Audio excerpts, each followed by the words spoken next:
In 2025, electric vehicles quietly did something that would have seemed impossible just 5 years ago. They erased 2.3 million barrels of oil from the global economy every single day. To put that in perspective, that's more oil than Iran exports through the Strait of Hormuz. Gone. Not burned, not imported, just not needed anymore. And that number? According to Bloomberg, it's going to more than double by the end of this decade. So today, we're going to do something that almost nobody in the media is doing. We're going to follow this thread all the way to the end. What happens to the air you breathe? What happens to Toyota and Ford? What happens to Saudi Arabia? What happens to the price of your electricity bill? Because this isn't just a car story. This is a civilizational shift, and it's already begun. Let's start with the data, because the scale here is genuinely staggering. In 2025, the world sold roughly 21 million plug-in vehicles. That's a 20% jump from the year before. China alone is already selling EVs at a rate where 60% of new cars rolling off dealer lots are electric. And here's what most coverage misses. The biggest oil savings right now aren't coming from Tesla Model 3 South in California. Let's trace it. They're coming from electric scooters and motorbikes in Asia. Hundreds of millions of 2- and 3-wheelers in Thailand, Vietnam, Indonesia, India, quietly, cheaply electrifying, and together, they're cutting more oil use than all the electric cars in Europe combined. Now, the question everyone keeps debating is, when does this really start to hurt oil? And the answer, according to the IEA, BNEF, and Ember, 3 of the world's most respected energy research bodies, is it already has. The IEA projects that by 2030, EVs will displace over 5 million barrels of oil per day. That's the equivalent of erasing the entire oil consumption of Japan's transport sector every single day. By 2035, in our projections, we could be looking at 10 to 14 million barrels a day gone from the equation.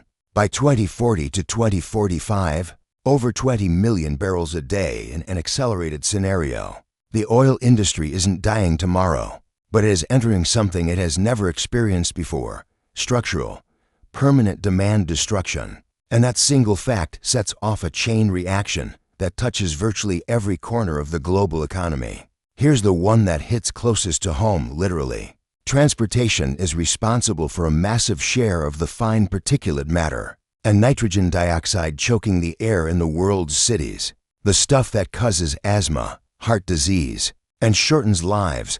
And the data on what EV adoption does to air quality is remarkable. Studies in California and New York have already shown measurable improvements in urban air quality. In high EV adoption areas, Norway, where nearly 88% of new cars sold in 2024 were fully electric, saw road fuel demand fall 12% in just 3 years. Think about what that means for a city like Bangkok, Delhi, or Jakarta, or Sao Paulo over the next 20 years. By 2035, models suggest cities with aggressive EV adoption could see 15 to 25% reductions in urban nitrogen dioxide, one of the most harmful pollutants for respiratory health. Now, there's an important asterisk here. If your electricity comes from a coal-fired power plant, you're not eliminating pollution, you're moving it. The tailpipe disappears, but the smokestack doesn't. That's why the air quality story and the renewable energy story are completely intertwined. You can't tell one without the other. But in cities where the grid is getting cleaner, which is most of the developed world right now, the air quality gains from EVs are compounding year over year. For the first time in a century, we may be able to look at a city skyline and actually see it clearly. Now let's talk about the industry that built the modern world and is now staring down an existential reckoning. The global auto industry employs tens of millions of people, and it is being disrupted faster than almost anyone predicted. But here's what makes this fascinating. The disruption is not happening equally. There are winners and losers, and the map of who's winning might surprise you. Let's go region by region. China, the disruptor. BID, SAIC, NIO, Li Auto. China is no longer the cheap copycat. It's now the innovation leader. Chinese EVs are landing in Europe, Southeast Asia, and Latin America. A Chinese luxury brand called Honky, literally the brand that carried Chairman Mao, is now eyeing a European production base. The student has become the teacher. Europe, the reluctant adapter. VW, Stellantis, Renault, they're making the transition. But it's painful. Margins are getting squeezed. Chinese competition is arriving at their front door. The EU's 2035 ban on new ICE vehicles is a forcing function that guarantees the shift, but guarantees disruption along with it. The United States, the hesitator. Ford lost billions on EVs and is pulling back programs. GM is rerouting. The Trump administration reversed a sweeping set of EV support policies in early 2025. Tariffs give domestic brands some shelter, but they don't solve the underlying technology gap. And the rest of the world isn't waiting. Japan, and this is the one that keeps industry analysts up at night.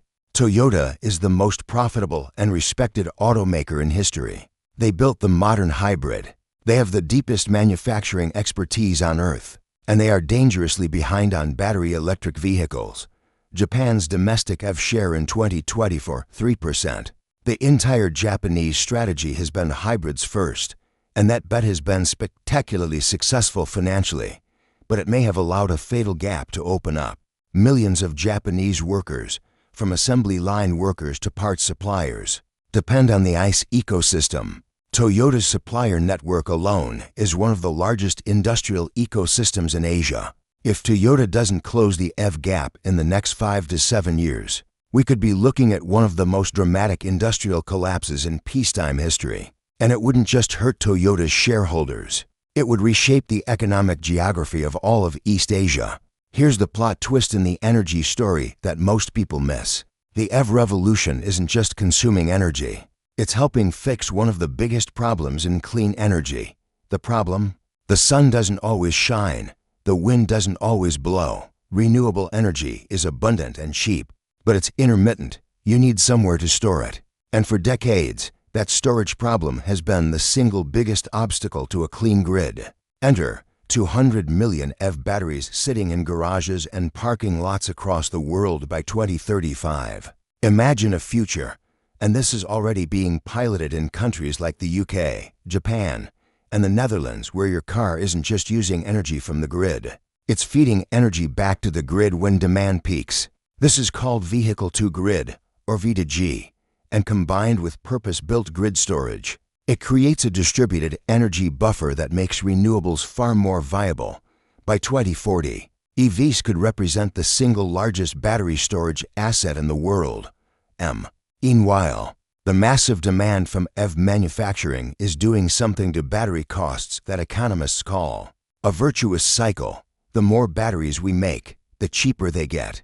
The cheaper they get, the more everything, from home storage to grid-scale systems, becomes affordable. The IEA projects EV electricity demand will quadruple just between now and 2030. That is an enormous incentive for governments and investors to build out solar, wind, and grid infrastructure fast. The electric car is, somewhat accidentally, one of the greatest accelerants of the renewable energy transition ever devised. And now for the part of this story that truly keeps world leaders awake at night. For roughly 100 years, oil has been the single most powerful lever in global geopolitics.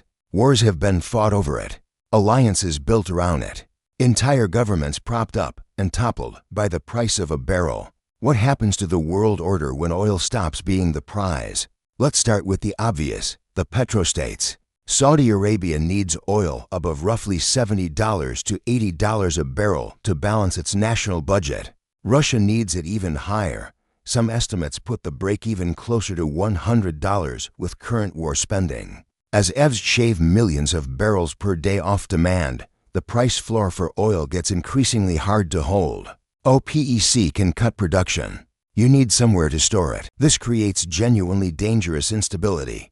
Governments in the Gulf, in Russia, in Nigeria, and Venezuela, governments that have built their entire social contract around oil revenues, will face fiscal crises that could lead to internal unrest, political radicalization, or aggressive foreign policy as a distraction. We've seen this playbook before. It doesn't end quietly. But here's the counter-narrative, and it's important. The end of oil doesn't mean the end of resource competition. It just relocates it. The new strategic commodities are lithium, cobalt, nickel, and rare earth minerals, the building blocks of batteries and electric motors. Chile and Argentina sit on over half the world's lithium. The Democratic Republic of Congo has roughly 70% of global cobalt reserves. Indonesia controls vast nickel deposits. These countries, many of them unstable, many of them poor, are suddenly sitting on the new oil. And China, with extraordinary foresight, spent the last 15 years locking up supply chains for the last 15 years, all of them. Through the Belt and Road Initiative and direct mining investments, China has positioned itself as the dominant player in the battery supply chain. Just as that supply chain is becoming the most important industrial asset on Earth. For the United States and Europe, this is a strategic crisis that is only beginning to be understood. There's one more geopolitical dimension worth naming: countries that import oil, Japan, South Korea, Germany, India, have spent centuries vulnerable to supply disruptions and price shocks. Controlled by others, as they electrify, they gain something they've never had before: energy sovereignty. The ability to power their own economies with domestically generated electricity. From their own sun, their own wind, their own rivers. That quiet shift in energy independence may turn out to be the most profound geopolitical realignment of the 21st century. So let's zoom out. We started with a number: 2.3 million barrels of oil a day, erased from the global economy in 2025. By 2030, 5 million. By 2035, 10 to 14 million. By 2045, potentially over 20 million. That single thread, pulled, unravels so much of the world we thought we understood. It cleans the air in cities where millions of children have grown up breathing poison. It breaks the industrial model of companies that defined the 20th century and elevates others we barely knew existed a decade ago. It turns your car into a power plant. It begins to dismantle a century-long geopolitical order built on whoever controls the oil. And it replaces it with a new scramble for lithium, cobalt, and the mines that can build better batteries. If this kind of big-picture analysis is what you're here for, subscribe, because we're tracking this transition in real time. Drop in the comments, which of these do you think will hit hardest? The auto industry shakeout, the petrostate crisis, or the battery supply chain race? I want to know what you think. See you in the next one.